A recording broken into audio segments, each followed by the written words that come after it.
जस्तालाई तस्तै जवाफ। दार्चुला सिडिओ कार्यालयले भारतको दार्चुला जिल्लालाई जवाफ पठायो। केही दिन अघि भारतले नेपालीहरूलाई लिम्पियाधुरा कालापानी लगायतका क्षेत्रमा जान नदिनु भनेर हिन्दी भाषामा लेखेको पत्रको नेपाल पक्षले सटिक जवाफ फर्काएको छ। नेपाली भाषामा लेखिएको जवाफ दार्चुलाका उपजिल्ला अधिकारीलाई सम्बोधन गर्दै नेपालका सहायक प्रमुख जिल्ला अधिकारी टेकसिंह कुँवरले लेखेका छन्। साउन 13 गते लेखिएको जानकारी सम्बन्धमा विषयको सो पत्रको पूर्ण पाठ यस्तो छ। विषय जानकारी सम्बन्धमा श्री उपजिल्ला अधिकारी दार्चुला पिथौरागढ भारत महोदयको पत्र संख्या 737 ST भारत नेपाल 2020 दिनाङ्क 14 जुलाई 2020 को पत्रको सन्दर्भमा लेख्दैछु।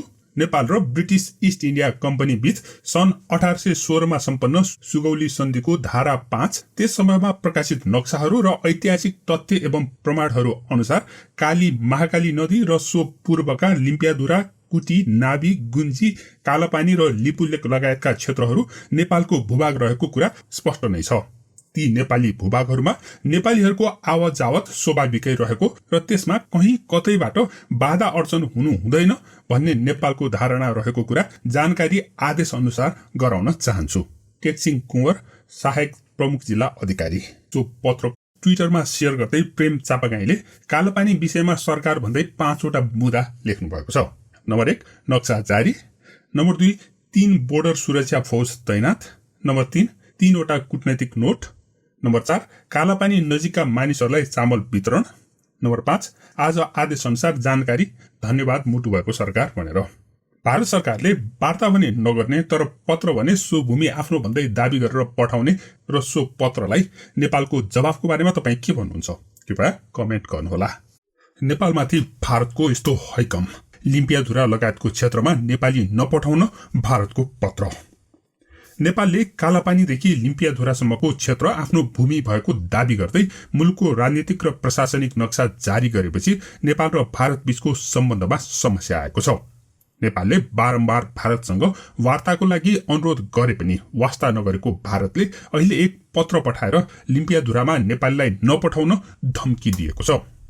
सुरुमा भारतले नेपालको कालापानी क्षेत्र आफ्नो नक्सामा सामेल गरेर नक्सा जारी गरेको थियो गत नोभेम्बरमा। नेपालले त्यसपछि वार्ता गरेर समस्या समाधान गरौं भनेर बारम्बार अनुरोध गर्दा पनि भारतले वास्ता गरेको थिएन। त्यति मात्र नभएर भारतले त्यही क्षेत्रमा बाटो निर्माण गरेर उद्घाटन समेत गरेपछि नेपालले बाध्य भएर सो क्षेत्र समेटेर नयाँ नक्सा जारी गर्नु परेको थियो। गत मे 20 मा नेपालले लिम्पियाधुरा कालापानी र लिपुलेक क्षेत्रलाई समेटेर नयाँ राजनीतिक तथा प्रशासनिक नक्सा जारी गरेको थियो। त्यसपछि पनि भारतले वार्ता नगर्ने अडान लिएरै भित्री रूपमा गुप्तचरहरू परिचालन गरिरहेको भनेर समाचारहरू आइरहेका छन्। यसैबीच नयाँ नक्सा जारी गर्ने प्रधानमन्त्री केपी शर्मा ओलीलाई हटाएर सो भूमिमाथि कब्जा गरेरै छोड्ने भारतले नीति लिएको प्रश्न भएको छ। यसै क्रममा अहिले प्रधानमन्त्री केपी शर्मा ओली आफ्नै पार्टीभित्र अल्पमतमा परेका छन्। प्रचण्ड लगायतका नेताहरू सो विवेकले प्रधानमन्त्रीलाई राजीनामा दिन माग गरिरहेको बताए पनि भारतीय रवैयाले भने त्यस्तो कदापि पनि देखिँदैन। जारी रहेको स्थायी कमिटिको बैठक पार्टी अध्यक्ष कमरेड केपी शर्मा ओलीले विधि विपरीत स्थगित भएको सूचना प्रसारित गर्नु उचित थिएन।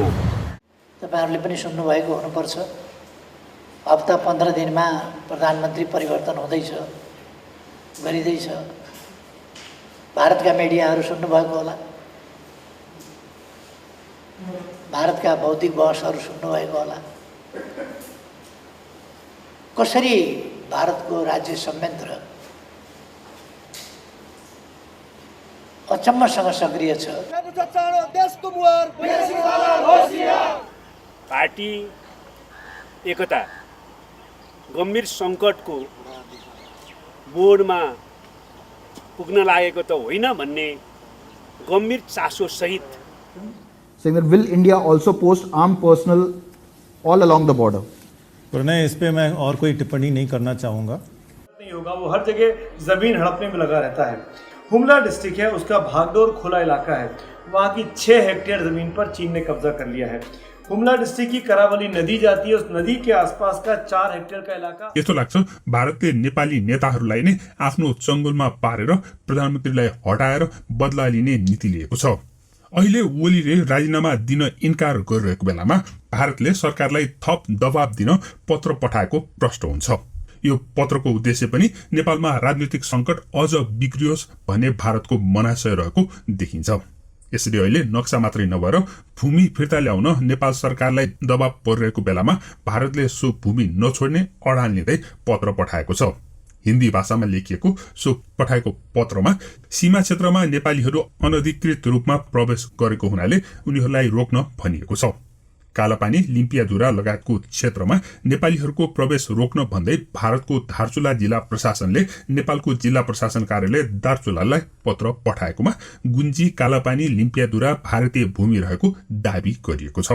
दार्चुलाको उपजिल्ला अधिकारीले नेपालका दार्चुलाका प्रमुख जिल्ला अधिकारीलाई सम्बोधन गर्दै लेखिएको सो पत्रको शीर्षक छ अवैध रूपमा सीमा पारी भारत राष्ट्रमा प्रवेश गर्नेको बारेमा।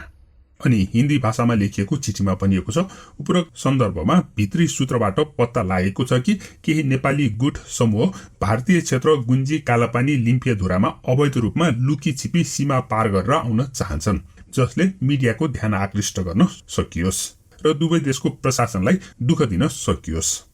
यसकारण हाम्रो अनुरोध छ कि यस प्रकारको कुनै सूचना तपाईलाई प्राप्त भयो भने त्यसको जानकारी हामीलाई तुरुन्तै दिने कष्ट गरिदिनुहोला। सो पत्रलाई अनिल कुमार शुक्लाले 2 चोटि हस्ताक्षर गरेका छन् अनि पिथौराकोटको जिल्ला अधिकारी र प्रभारी निरीक्षक यलायुलाई पनि अवगत गराइएको भनेर लेखिएको छ। यो पत्र आफैमा अनौठो छ किनकि भारत र नेपाल बीचको सीमा खुला सीमा हो। कुनै पनि नेपालीलाई भारत प्रवेश गर्नको लागि रोकटोक हुँदैन भने कुनै पनि भारतीयलाई नेपाल प्रवेश गर्नलाई पनि रोकटोक गर्ने गरिँदैन। त्यसैले यो पत्र भारतको राजनीतिक दाउपेचको एउटा पक्ष मात्र हो भन्ने आशंका रहेको छ। त्यसैले यसले केही अनुरोध गरेको भन्दा पनि गुन्जी, कालापानी, लिम्पियाधुरा भारतीय भूमि हुन् भनेर दाबी मात्रै गर्न खोजेको प्रष्ट रूपमा नै बुझिन्छ। अब यसको जवाफ नेपालले के दिनुपर्छ होला?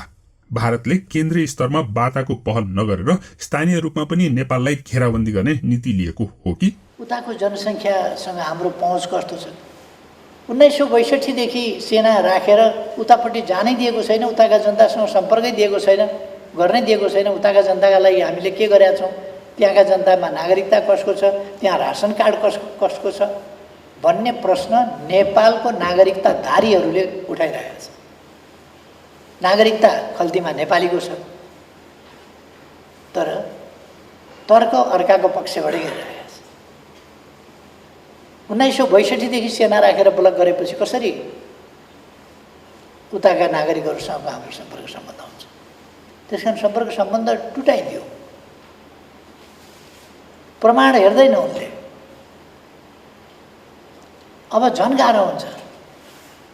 अब यो नक्सा छापेपछि झन् गाह्रो हुन्छ। आज हाम्रो गुमेको भूमि फिर्ता लिने, त्यसको दाबी प्रस्तुत गर्ने र त्यसको निम्ति भारत सरकारसँग नयाँ सिराबाट संवाद गर्ने, वार्ता गर्ने, राजनीतिक तहमा, कूटनैतिक तहमा वार्ता र संवाद गरेर यो समस्यालाई वान्स एन्ड फर अल सधैँका निम्ति समाधान गर्ने एउटा संकल्प हामीले लिएका छौँ। There is a question on trade with Nepal by Siddhant Sibbal from WION. There are reports that state government of West Bengal has halted the movement of Nepali cargo trucks from the eastern border point of Kakarvitta. Do we have any comments on this? Siddhant, I can inform you that trade and supplies are going on without any hindrance, including at the Kakarbitta-Panitanki border. And the two countries, we have extensive trade relations. Our bilateral trade is growing despite the lockdown. In fact, in the month of May, it surpassed $300 million. And despite the present challenging times of COVID, There are reports that China has occupied some hectares of land and a village of Nepal illegally. How does India see this revelation?